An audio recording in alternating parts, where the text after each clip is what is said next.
নমস্কার। রাজনৈতিক ও যুদ্ধের খবরের আপডেট পেতে ওয়ার্ল্ড নিউজ বাংলা চ্যানেলটাকে সাবস্ক্রাইব করে রাখুন। 2024 সালের লোকসভা নির্বাচনে উত্তর কলকাতা কেন্দ্রে অন্তর্ঘাতের অভিযোগের জেরে এবার গুরুত্বপূর্ণ সাংগঠনিক দায়িত্ব থেকে সরানো হলো উত্তর কলকাতা জেলা সভাপতি তমগ্ন ঘোষকে। কেন্দ্রীয় নেতৃত্বের নির্দেশে বৃহস্পতিবার 24শে জুলাই হরিয়ানা ভবনে আয়োজিত এক সাংগঠনিক বৈঠকে তাপস রায়কে এই গুরুদায়িত্ব দেওয়া হয়েছে।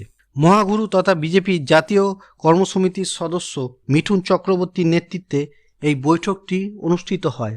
তাপস রায়ের হাতে গুরুদায়িত্ব প্রশ্নের মুখে তমগ্ন সল্টলেকে অনুষ্ঠিত কেন্দ্রীয় নেতৃত্বের বৈঠকেই বিজেপি নেতা তাপস রায়কে এই বড় দায়িত্ব দেওয়া হয়। তাকে উত্তর কলকাতার ভোটার তালিকা সংশোধনের দায়িত্ব দেওয়া হয়েছে।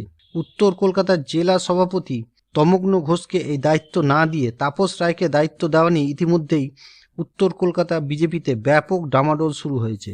বিজেপি সূত্রের খবর, উত্তর কলকাতা সাংসদ সুদীপ বন্দ্যোপাধ্যায়ের সঙ্গে অভ্যন্তরীণ তথ্য ফাঁসের অভিযোগ উঠেছে উত্তর কলকাতার জেলা সভাপতি তমগ্ন ঘোষের বিরুদ্ধে।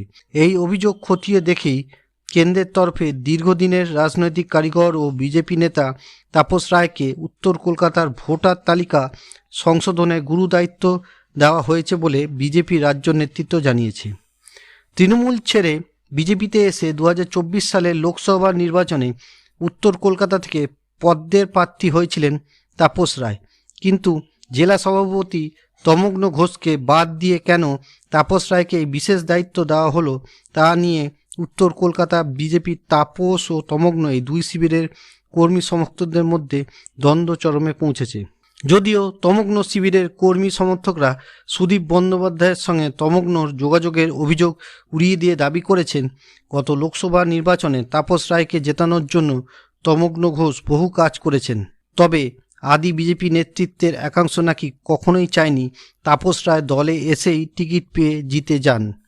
এই সমস্ত বিতর্ককে ছাপিয়ে এখন উত্তর কলকাতার ভোটার তালিকা সংশোধনের দায়িত্ব পাওয়ার বিষয়টি উত্তরের গেরুয়া শিবিরের আলোচনা কেন্দ্রবিন্দুতে পরিণত হয়েছে।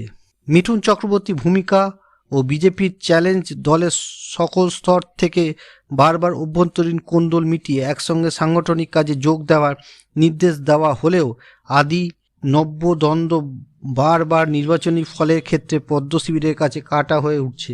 মিঠুন চক্রবর্তীকে নিজেদের সাংগঠনিক কাজে আরও সক্রিয় করে এবং আগামী বিধানসভা নির্বাচনের আগে ময়দানে নামিয়ে বিজেপি নতুন পুরনো ঝগড়া কাটিয়ে নির্বাচন সফলভাবে উতরাতে পারে কিনা সেটাই এখন দেখার বিষয়।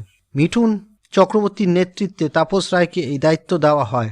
উত্তর কলকাতা বিজেপিতে এক নতুন সমীকরণ তৈরি করেছে, যার ফল আগামী দিনে স্পষ্ট হবে। ভিডিওটি ভালো লাগলে লাইক করুন, শেয়ার করুন এবং সাবস্ক্রাইব করুন ওয়ার্ল্ড নিউজ বাংলাকে। নমস্কার।